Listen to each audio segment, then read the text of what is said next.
This is a highly requested video. You guys have DM'd me like crazy and emailed me like crazy asking if I was going to film a video talking about my labor experience. And I decided to record a 3-part video series talking about my pregnancy, talking about my labor experience, and talking about postpartum stuff now that I am 1 month in. I know that some of you are not interested in hearing all of what I have to say, which is fine. So I will leave a table of contents in the description box so you can skip along and hear whatever it is that you want. You may be wondering how I got in this situation. Just kidding. It's me. It's Melanie from the future. Yeah, from the future. I'll explain why in a moment. But first, a little disclaimer about the sound. I live in a New York City apartment, so if you're listening to me speak and you hear something being rolled outside, a plane passing overhead, people shouting, it's because I live in New York City. You guys wanted to follow a New York City blogger? Pues toma. Here you go. So, why am I in freeze frame and why is my voice popping in from the future? Well, to give it to you short, I guess I recorded this video in a really good mood and I was feeling cute because I left out a couple of really important details, not only out of this video, but out of the second video in this series. So if you hear a funky sound and you see me freeze frame again, it's just me popping in to give you the information that I was missing. Stay tuned. So let's talk about my pregnancy. Was it planned? No. Was I on birth control? No. I've tried just about every type of birth control since I was a teenager, and nothing works for me in that it unbalances my body. My hormones are extremely sensitive, so I wasn't able to take to any type of birth control. I'm talking about the pill, the shot, the NuvaRing, the patch, none of that.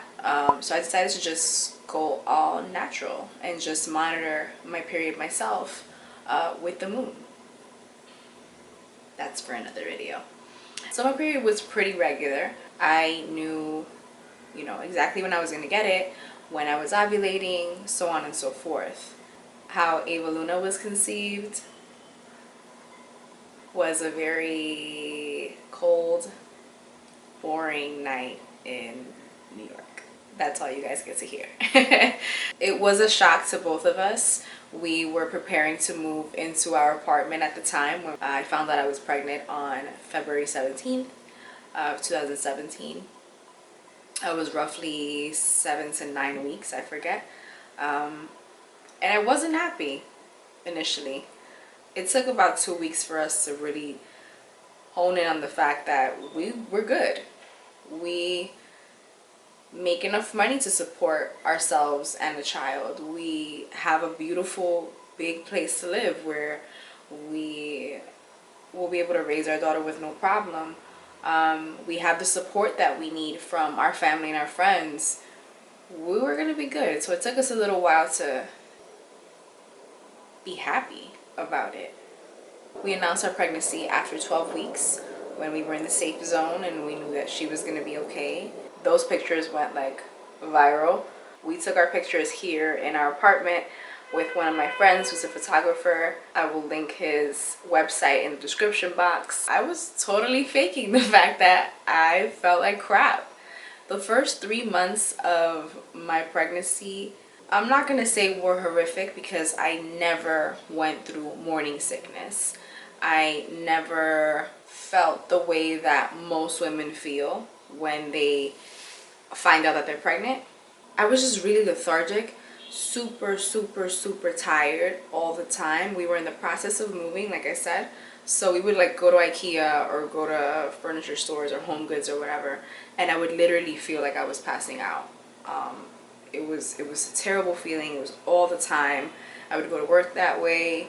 I would come home that way. I would go to sleep and wake up that way. Then eventually I developed dysgeusia, don't know how to pronounce it, where everything that you taste and in your mouth and just like your saliva inside your mouth tastes like blood or metal, and it was just unbearable. I couldn't eat. I couldn't even drink water. It would make me super, super, super nauseous. It was really, really hard to deal with, and I had that for a couple of months. I want to say a month and a half, 2 months, and eventually went away on its own. When I got to 4.5 months is when I started to feel fantastic. And you guys know from my pictures, my Instagram photos, my videos, I was pregnant all summer and I was living the life. I felt like myself. I felt fantastic. I loved my belly. I took care of myself. I did, in the beginning of my pregnancy, realize that eating red meat gave me migraines, so I stopped eating red meat completely. I only really ate chicken and fish, which helped my diet. I felt fantastic. I felt great. I felt happy. I felt connected to myself. I felt connected to my daughter. I didn't know she was a girl then.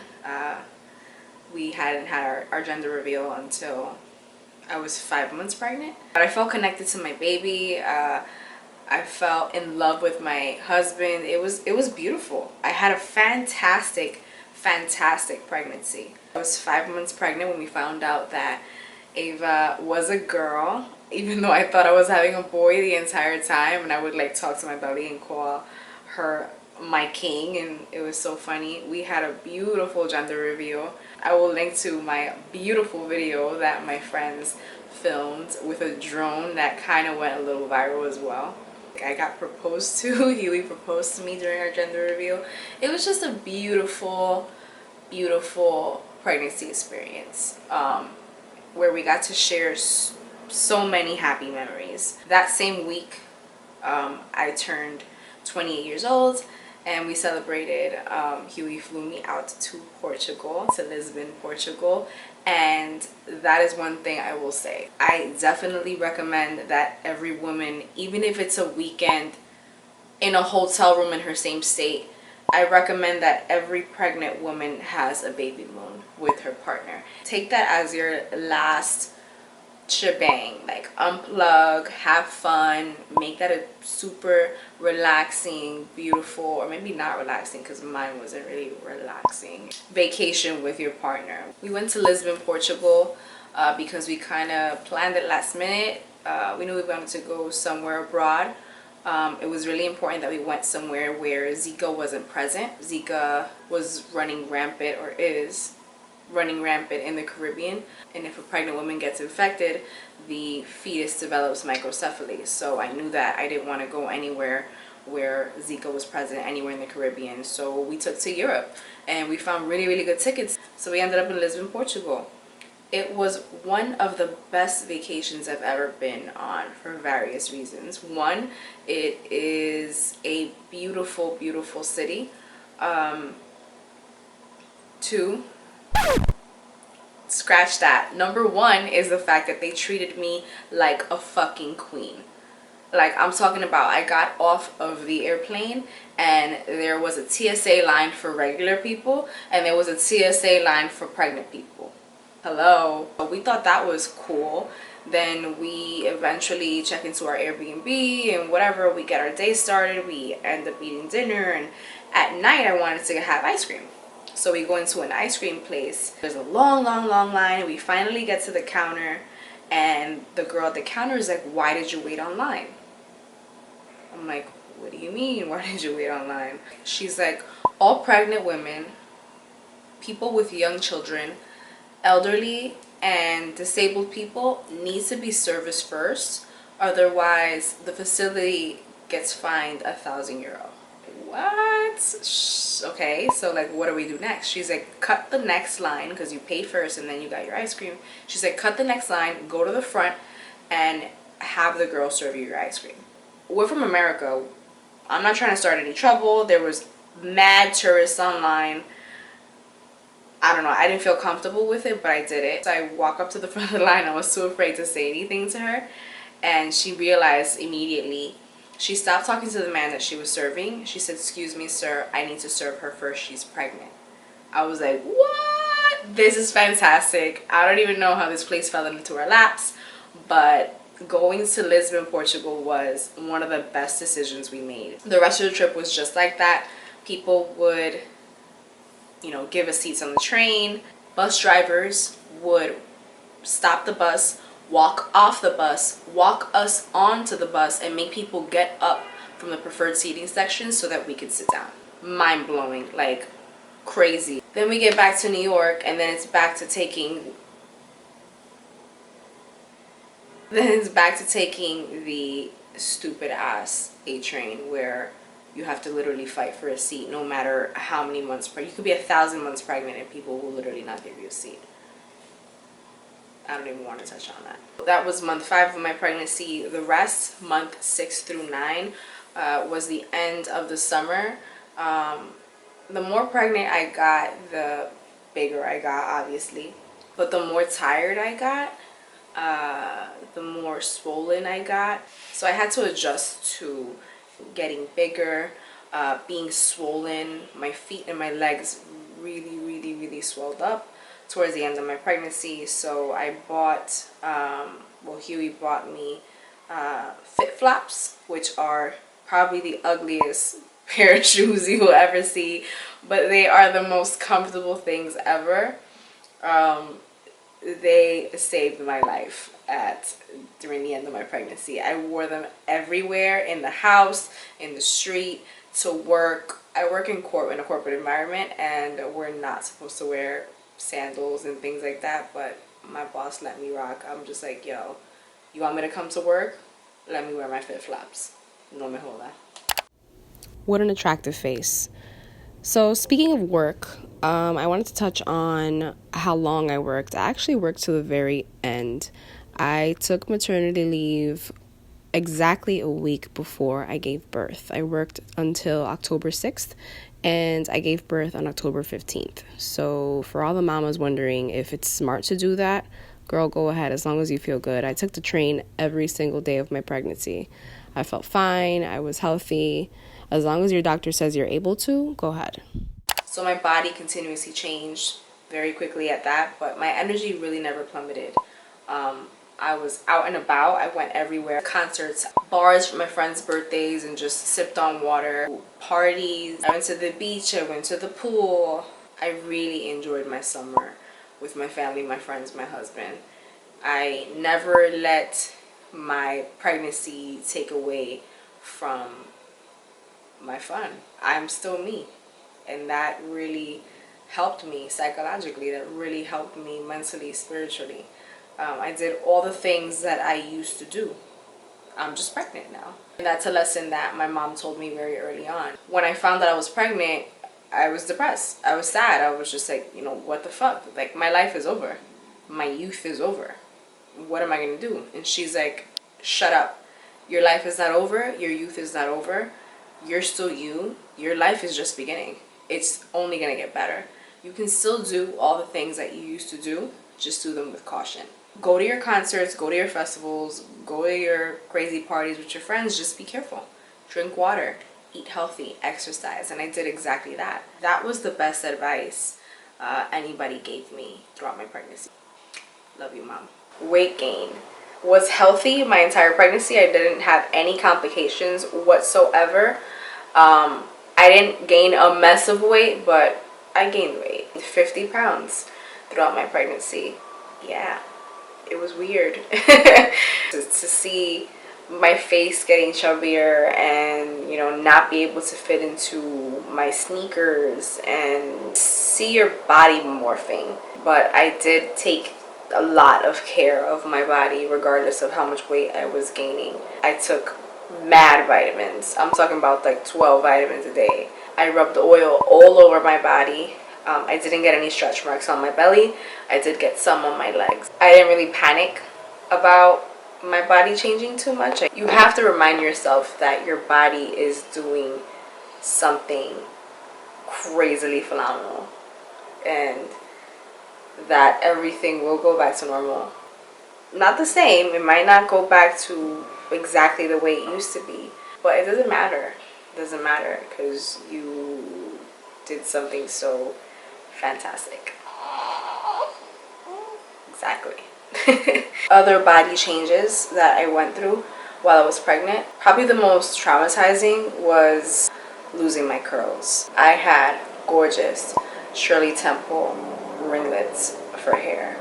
And I want to say 2 months into being pregnant, I lost my curl pattern completely. I didn't understand what was going on. I remember doing my normal curl routine and going to diffuse my hair, and my hair just wouldn't curl. And I literally had a panic attack in the bathroom. I was like, what the fuck am I gonna do? I thought it was the products I was using, and it wasn't. My curls just never came back. My hair is straight to wavy now. I don't have a curl pattern whatsoever. By the third day, my hair is like pin straight. That has been the worst to get used to because, you know, your hair is you. Even 1 month postpartum, my curls have not returned. I don't have any faith that they'll come back. I did do research, and I know that many women go through this. They either lose their curls or go from straight hair to having curly hair. It's all hormonal. Now I would give up my curls any day if it meant having my daughter in my life. Baby shower. Fantastic baby showers. Yes, plural. My closest friends and family threw us a gorgeous, perfect, Pinterest dream-like baby shower in a beautiful location in Long Island City. Unforgettable, truly. It was, I'm talking about beautiful, simple, exactly what I wanted, exactly what I pinned on my Pinterest boards. I'm a psycho when I pin everything. My entire wedding is on Pinterest. Speaking of wedding, I also got married this summer. I was 7 months pregnant when I married my best friend and love of my life. And I wouldn't change it for the world. We had a perfect New York City City Hall wedding. It was 14 of us.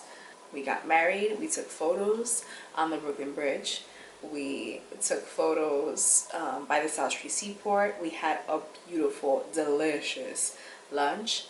And we were home by 8 o'clock. Just in time to catch a movie, eat popcorn, and go to sleep. Because that's literally what we wanted to do. I wouldn't change it for the world. I wore a wedding gown. I went to David's Bridal. I asked where the $99 rack was, and they directed me towards it. I found a perfect dress that fit me like a glove. I did try on a couple of dresses, some of which made me look too pregnant. They were cut right under the bust line and just like billowed out, and I just wasn't feeling it. I wanted to feel sexy. I wanted to feel like a bride, and I did. I felt fantastic. It was perfect. How did I feel mentally? I felt good. Better than I felt before I was pregnant. I felt strong. I felt like I had purpose. I felt light. I felt carefree even. I did have my days where I felt depressed for no reason really. I blamed it on the hormones because I was happy. I was totally happy. I had a lot of support from my husband. He was the best. I attribute a lot of my comfort, a lot of my happiness, a lot of the love that I felt inside of me to him. He made me feel like I was invincible, like I could do anything, like my body was doing the most amazing thing possible. That's not to say that you need anybody to remind you, but that helped a lot. It helped to wake up and yeah, deal with my aches and my pains and being every 5 minutes and just being annoyed and uncomfortable, to be reminded 24/7 that, you know, the end result would be the most beautiful gift of the world. That really, really, really helps. I owe so much to my husband. He was fantastic. But my own spirit, my own mind, my heart, I felt great.